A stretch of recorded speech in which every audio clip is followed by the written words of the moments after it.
አርማዎቻችን ተመልሰናል። ቀጣይ ጉዳያችን የመጨረሻው ጉዳያችን የአርሰናልን ጉዳይ ይሆናል።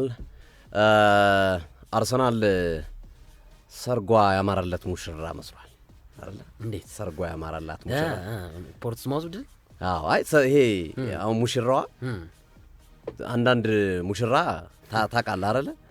ሙሽራም እየሆነች ግን በቃ ዞር ብላ ስታይ የሆነ ነገር የጎደለ ወይ አለባበስ ወይ ደግሞ የሆነ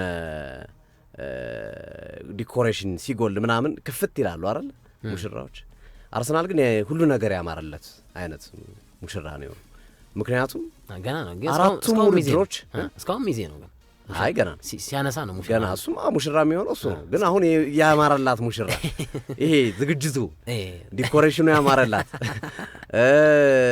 እንደገና አልባሳቱ በአግባቡ በቃ ሁሉ ነገር ስክትክት ያለላት ሙሽራ ነው መስሏል። እንግዲህ አሁን እንግዲህ ወደ ዋናው ጋብቻው ገና አልደረሰም። ሽምግልና ነው አሁን ሽምግልናው ተሳክቷል። የዋንጫ ሽምግልናው አርሰናል ጥሩ ጉዞ ላይ ነው ያለው። የዋንጫ ሽምግልናው ላይ በጣም አሪፍ ጉዞ ላይ ነው ያለው። አራቱም ዋንጫ ላይ ነው ያለው። አርሰናል የሻምፒዮንስ ሊጉ የምድብ መሪ፣ የፕሪሚየር ሊጉ መሪ፣ የኤፍኤ ካፕ አራተኛ ዙር፣ ሊግ ካፕ ግማሽ ፍጻሜ። እንዲህ አይነት ነገር የአርሰናል ደጋፊዎች ተመልክተው ያውቁ። እንዲህ አይነት ቅብጠት የለም በአርሰናል ቤት ውስጥ ማለት በጣም ሌግዠሪ ነው። ሻምፒዮንስ ሊግም ሊኖሩ ይችላሉ፣ ግን ሁለተኛ ፕሪሚየር ሊግም ሊኖሩ ይችላሉ ወይ ጥር ላይ ምናምን እጅ የሚሰጡበት ምናምን ነበር ከዚህ በፊት የነበሩት። አንደኛ ውድድሮ ኤፍኤ ካፕ ሊግ ካፕ በጊዜ ይሰናበቱ ነበረ። እንዲህ አይነት ነገር ነበር የነበረው። አሁን ግን በጣም ጥሩ የሆነ ነገር እየተመለከትን ያለ ነውና ይሄ ጉዞው ይበልጥ ሊያሳምር የሚችሉ ደግሞ መልካም ዜናዎችም አብረው እየመጡ ነው። ሌሎቹ ቡድኖች ተጫዋቾች ሲጎድባቸው አርሰናል የተጎዱ ተጫዋቾች ነው እየመጡ ያሉት። ትናንትናው ጨዋታ ላይ ካቨርዝ ገብቶ ያሳየው አቋም የኮረሽ ለምን የሚያስብል ነው። እውነት ነው። የሚገርም ነው። አንቲሲፔሽኑ የሚያነብበት ኳስ ከጉዳት የመጣም አይመስልም። በጣም የሚደንቅ ነበር እና እንደዚህ አይነት አጥቂ ኑሮ የኮረሽን መጠቀም ትንሽ ጥያቄ የሚያስነሳ ይመስላል። የኮረሽ መጥፎ ጊዜ እየመጣ ነው። እውነት ነው። ለየኮረሽ ከባድ ጊዜ እየመጣ ነው ራሱን ካላስተካከለ። ሁለቱም ሶስቱም እንደውም በእኔ ምርጫ ሚካኤል ሜሪኖም በየኮረሽ ቦታ ቢጫወት ከሱ የተሻለ ፐርፎርም ማድረግ ይችላል። ከሀቨርትስም ደሴም ገብርኤል ሱስም ከኮረሽ በተሻለ መንገድ ቦታው ላይ ለኔ በዚህ ሰዓት ባለው እይታ ሶስቱን ነው ማስቀደመው። ግን አንድ ነገር ባለፈው ማንሰችዋለሁ። በተለይ አይዛክና የሼሽኮ እና የዮከረሽ ጉዳይ ላይ ስናነሳ ነበርና ሁለቱ ተጫዋቾች በኤክሰፕሽናል ስናነሳቸው ነበር። ዮከረሽና አይዛክን ፕሪሲዝን ላይ ስላልሰሩ ፕሪሲዝን ላይ የነበራቸው የትሬኒንግ ድሪሎች ምናምን በጣም በብጥብጥ ውስጥ ነበሩ። ክለብ አልሰራም ትሬኒንግ ከባለስልጣናት ጋር ምናምን እየተጋጩ ነበሩ ሁለቱ እና የፕሪሲዝኑ ኢምፓክት በተለይ አይዛክ ላይ አርፏል። ፕላስ ዮከረሽ ላይም አርፏል። በእርግጥ ጆይን አድርጎ ከአርሰናል ጋር ጨዋታ አድርጓል። ግን ፕሪሲዝን እንደዚህ አይደለም። ፕሪሲዝን ለቀጣይ ዓመት ለምታሳዩ ፐርፎርማንስ ዋነኛ ትክክለኛ መንገድ ነው እና የፕሪሲዝን ቆይታው ጥሩ አለመሆኑ ያመነጨው ነገር ይመስለኛል የሚሉ ጽሁፎችም አሉ እና እሱንም ሎጂካል ስለሆነ እንቀበለዋል እና ምናልባት ኔክስት ይር ፕሪሲዝኑን ሰርቶ ምናምን አዳፕት አድርጎ ሊሆን ይችላል። እኔም እንደዛ ነው የምጠብቀው። ቀጣይ ዓመት ወይም እንግዲህ የመጨረሻዎቹ ወራቶች የጨዋታ መንገድና መሰል ነገሮችን አዳፕት እያደረገ ሲመጣ ጠቃሚ ሊሆን ይችላል የኮረሽ የሚል እምነት አለኝ። እስካሁን አልጠቀመም ማለት አይደለም፣ የሰጣቸው ጠቀሜታዎች አሉ። ግን አርሰናል ከሚፈልገው 25 ጎል በአመት አስቆጣሪ አጥቂ አንጻር ግን ያንን ግልጋሎት ፈጽሞ አላገኝም፣ ካመጣበት አላማ አንጻር ማለት ነው። ትናንት በተለየ ሁኔታ ካስገረሙ ተጫዋቾች መካከል ሁለት ተጫዋቾች በተለየ ሁኔታ አስገርሞኛል። አንደኛው ሚካኤል ሜሪኖ ነው። በትናንትናው ጨዋታ ላይ የተሰጠው ሚና 6 ቁጥር ላይ ዙቢሜንዲ የሚጫወትበት ቦታ ነው። እንግዲህ ትልልቅ ቡድኖች ላይ አላቅም ይህንን ኳሊቲ ማሳየት ይችላል፣ ማየት ይኖርብናል። ትናንት ያሳየው ኳሊቲ ግን በፖርትስማውዝ ጨዋታ ላይ በ6 ቁጥር ሚና የሰጠው ኳሊቲ ግን ከዙቢሜንዲ የተሻለ ነው።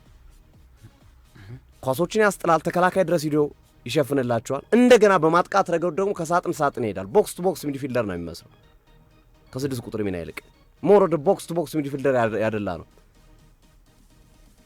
የሚካኤል ሜሪኖና የካይ ሃቨርትዝ የሚያመሳስላቸው ነገር አለ። ታክቲካል ኢንተለጀንሲያቸው በጣም ከፍ ያለ፣ ኳስ የቱ ጋር ልትመጣ እንደምችል ያውቃሉ። ስፔሻሊ ሚካኤል ሜሪኖ ኳሷ የቱ ጋር ነው የምትመጣው፣ እዛ ጋር ገና ጋብሪኤል ማጋሌሽ ኳሱን ሲጀምር ከተከላካይ መስመር ላይ ማንን ነክተው ወዴት ትመጣለች የሚለውን ይጠብቃል። በደንብ አድርጎ ነው የሚጠብቀው። ሲያጠቃም እንደዛው ነው። አይተው ከሆነ ባንሲ በቃ ይሄ ኢንተለጀንሲው ነው ጎል እንዲያስቆጥር የሚያደርገው። ለምሳሌ ሴንት ጄምስ ፓርክ ላይ ሲያሸንፉ ኒውካስልን ያስቆጠራ ጎል በዛ ስሜት የመጣች ናት። የቆመበት ቦታ የሚቆምበት ቦታ ኳስ ለመግጨት የሚዘጋጅበት ቦታ በጣም አስገራሚዎች ናቸው።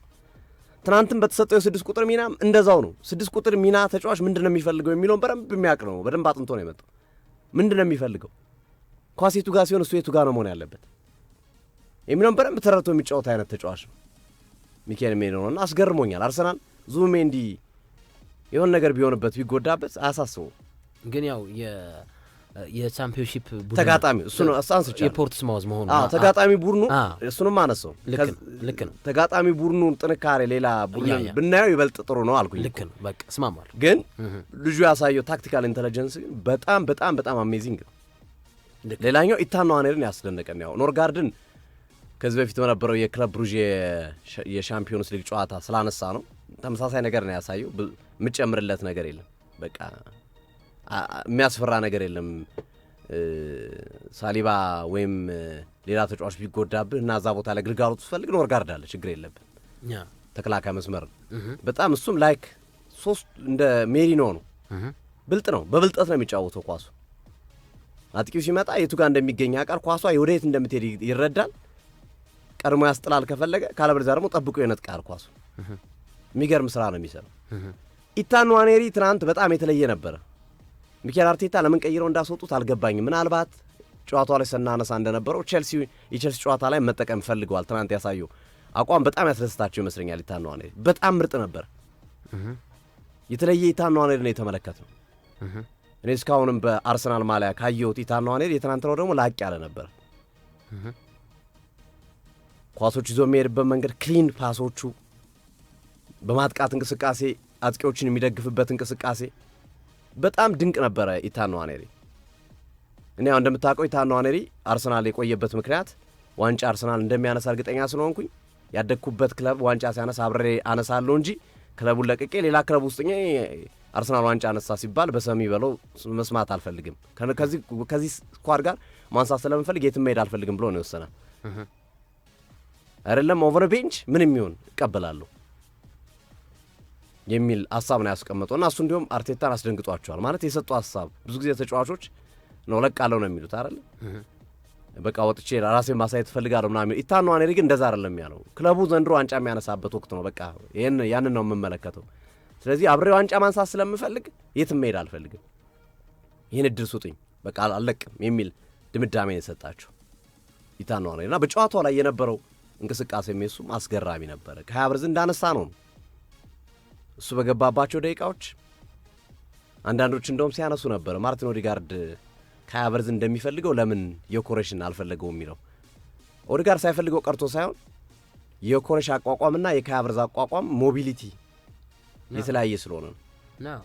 ከሀቨርዝ በምን ፍጥነት ከአጥቂ ጀርባ ሆኖ ከአጥቂ ፊት እንደሚሆን እየተመለከት ነው። በምን ፍጥነት አማካይ መስመር ላይ ተመልክተው አጥቂ መስመር ላይ እንደምትመለከተው እንዴት ተስቦ እንደሚሄድ ትመለከተዋለህ። በርግጥ ጓደኛ ናቸው ከሀቨርዝና ማርቲን ኦዲጋርድ። አርሰናል ውስጥ ካሉ ተጫዋቾች በጣም የሚቀራረቡት ሁለቱ ናቸው። ሚዜው ነው ኦዲጋርድ ሲያገባ ከሀቨርዝ ሚዜ ነበር። ቤስት ፍሬንድ ናቸው። ሌላ ተጫዋች ያው ዝም ብሎ ለሰርጉ ፕሮግራም ላይ ተገኝተዋል እንጂ ሚዜ የነበረ ተጫዋች አልነበረም።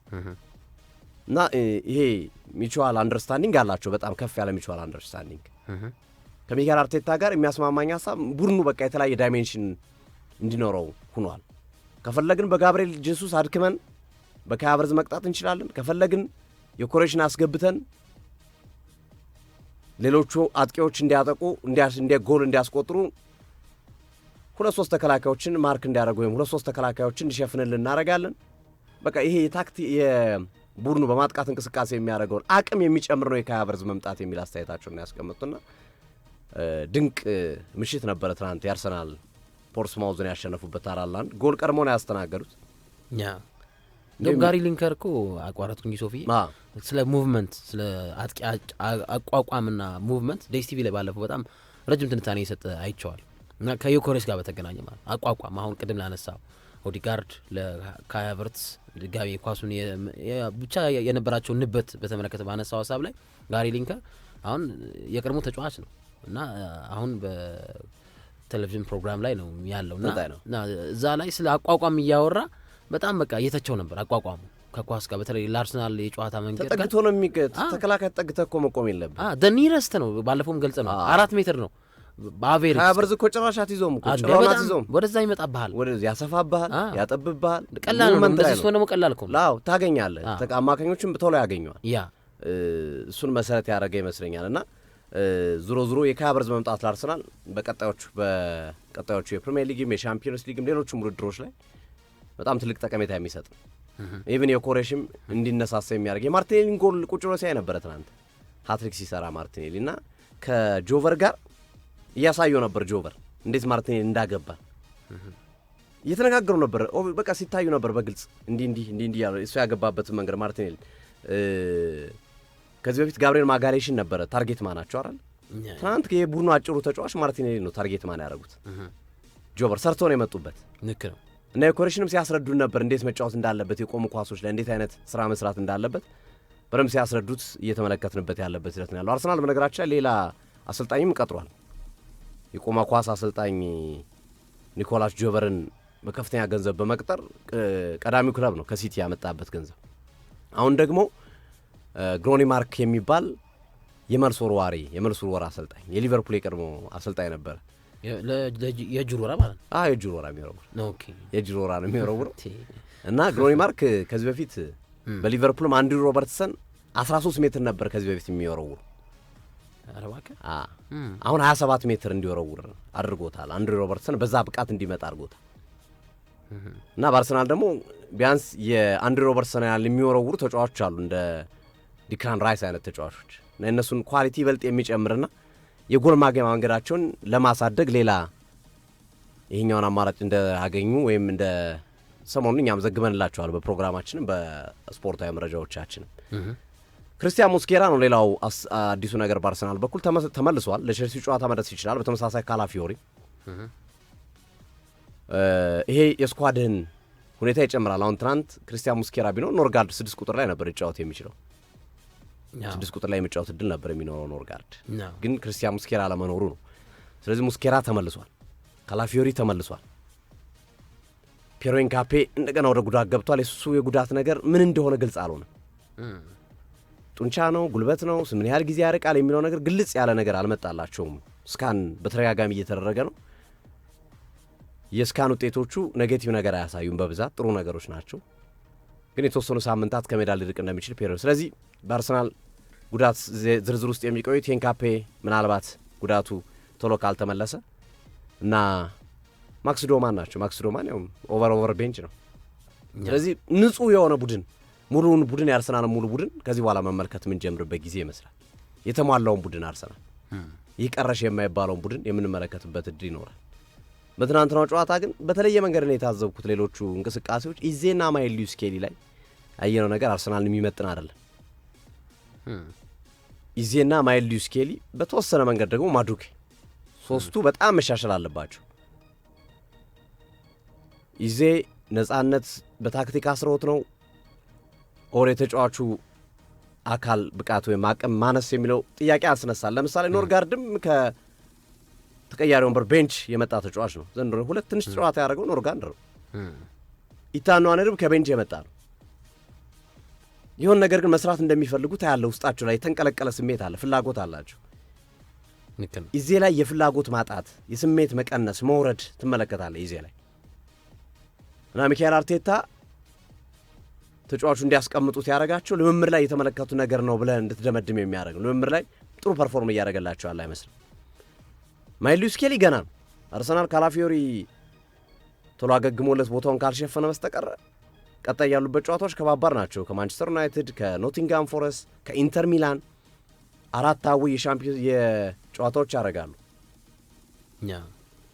ቼልሲን ይገጥማሉ ከዚህ በኋላ ቦርንማውዝን ስለጨረሱ ማለት 3 ይቀራቸዋል ቼልሲ አለ ኖቲንጋም አለ ኢንተር ሚላን አለ ማይልዩስ ኬሊ ለሶስቱም ጨዋታዎች ያው በፍጹም ገና ነው እና በተለይ ማይልዩስ ኬሊና ኢዜ ላይ ሚካኤል አርቴታ ብዙ ስራዎችን መስራት ይኖርባቸዋል ማዱኬም አሁንም ያልተገራ ፈረስ ነው የሚመስለው ኳስ ጥሩ ይዞ ይሄዳል ድሪብል ያደርጋል ግን መጨረሻ ላይ ፋይናል ፕሮዳክቱ ደካማ ነው። ፔናልቲ ተሳዘ ትናንት። በእርግጥ የማርቲኔሊ ጎሎች ላይ አስተዋጽኦ ነበር የማዕዘን ምቶቹ ላይ እና ፔናልቲ ትንሽ ፈገግ ያስብላል የመታበት ቴክኒክ እና እነዚህ ሶስቱ ተጫዋቾች ላይ ሚኬል አርቴታ መስራት እንዳለባቸው ግን የትናንትናው ጨዋታ ይጠቁማል። ሌሎቹ በጥሩ ፐርፎርማንስ ነው ያሉት። ከተቀያሪ የመጡትም ታዳጊው ማሪ ሰለሞንም ተቀይሮ ገብቶ የቤን ዋይትን ቦታ የሸፈነበት መንገድ የሚደንቅ ነው። ሌሎቹ ላይ ክፍተት አትመለከትም። ሶስቱ ላይ ግን ስፔሻል የሆነ ስራ ሚኬል አርቴታ ይጠብቃቸዋል ከትናንትናው ጨዋታ አንጻር። እንደ አጠቃላይ ደግሞ አራት ተጫዋቾች ላይ ማይል ሉዊስ ኬሊ፣ ኢዜ፣ ማዱኬና ዮኮሬሽ ላይ ሲሪየስ ስራ አርሰናል መስራት አለበት። ይበልጥ ቡድን ጠቃሚ እንዲሆኑ ማድረግ አለበት ለቡድን እነዚህን 4 ተጫዋቾች ብዬ አምናለሁ አሉት። የሀገር ውስጥ ጉዳዮችን የተወሰነ መረጃዎችን አድርስና እንሰነባበት። እሺ አሉት። የሰዓቱን ግን ወሰድኩት። አይ ችግር የለም። ያው የባህልና ስፖርት ሚኒስቴር የ2018 ዓ.ም የመጀመሪያ 6 ወራት እቅድ አፈጻጸምን ጉባኤ እያቀረበ ይገኛል። በዚህ ረገድ የአትሌቲክስ ፌዴሬሽን የቪዛ ማጭበርበር ሲፈጽሙ የነበሩ 5 ሰዎችን ይዣለሁ ብሏል። እንግዲህ ይሄንን በዚህ ጉባኤ ላይ ተናግረዋል። ነገ በሰፊው ነገ እንመለከተዋለን። ድጋሜ በጣም ፈገግ ያስባለኝ እንግዲህ የጽህፈት ቤቱ ኃላፊ ዶክተር አመንሲሳ ከበደ እንደተናገሩት ከሆነ ሪፎርም አድርጓል ፌዴሬሽኑና ሪፎርም ስናካሄድ ጋዜጠኛና ቲክቶከር ድርሽ አላደረግንም ብለዋል። ይሄንን ተናግረዋል። ሌላው ምን ማለት ነው? እኔም አልገባኝም። እንደዛ ይባላል። እንደኔም አልተዋጠልኝም። ጠቃሚ ከሆነ ሀሳብ ሊሰጥ የሚችል ጋዜጠኛ ማለት እኮ ባለ ሼር ሆልደር ነው ማለት ስቴክ ሆልደር ነው። እሺ ቲክቶከርም ያው ስቴክ ሆልደር ነው ይመለከታቸዋል። ግዴታ ባይሆንም ሀሳብ ይሰጡ ማንኛውም ኢትዮጵያ ይመለከተዋል። እንኳን ጋዜጠኛ ይቀር ቀን በቀን እየዘገበ እና ይሄ ትንሽ አልተዋጠልኝም። እናነሳዋል። እነዚህ ሁለቱም ጉዳዮች በሰፊ እናነሳቸው። የአዲስ አበባ ወጣቶችና ስፖርት ቢሮ ኃላፊ አቶ በላይ ደጀን በጣም ጥሩ ሰው ናቸው። ባይዘቤ በጣም አፕሪሼት መደረግ አለባቸው ብዬ አስባለሁ።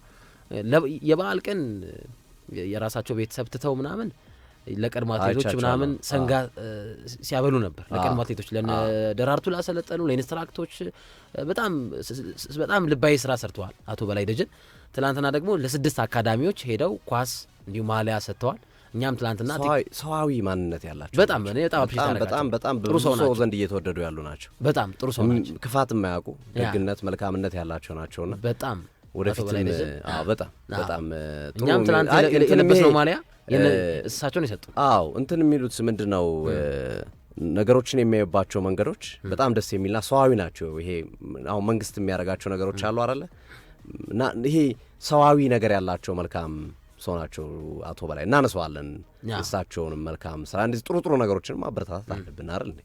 በጣም አድማጮቻችን አብረናቸው የቆየነው አሉ አፍሬውና ሱፉን ያስነው ነበርኩኝ። ነገ በምሳ ሰዓት የ6 ተኩል ፕሮግራማችን እንገናኛለን። ምሽት ላይ ኒውካስል ከሲቲ ግማሽ ፍጻሜ ያለ፣ ሮብ አርሰናል ከቼልሲና የአፍኮን የአፍሪካ ዋንጫ የግማሽ ፍጻሜ ጨዋታዎች እንደዚሁ ይከናወናሉ። አሪፍ ጨዋታዎች አሉ ነገም ከነገ ወዲያም። ዛሬ ምሽትም ሊቨርፑል ከባርንስ ላይ የሚያደርጉት ጨዋታ ይኖራል። ከዛ ጨዋታ ቀደም ብሎ የኤፍኤ ካፕ ድልድል ይወጣል፣ እናሳውቃቸዋለን። መልካም ጊዜ። ነገ ሰው ይበለን። ደህና ዋሉልን። ባባይ ቻው።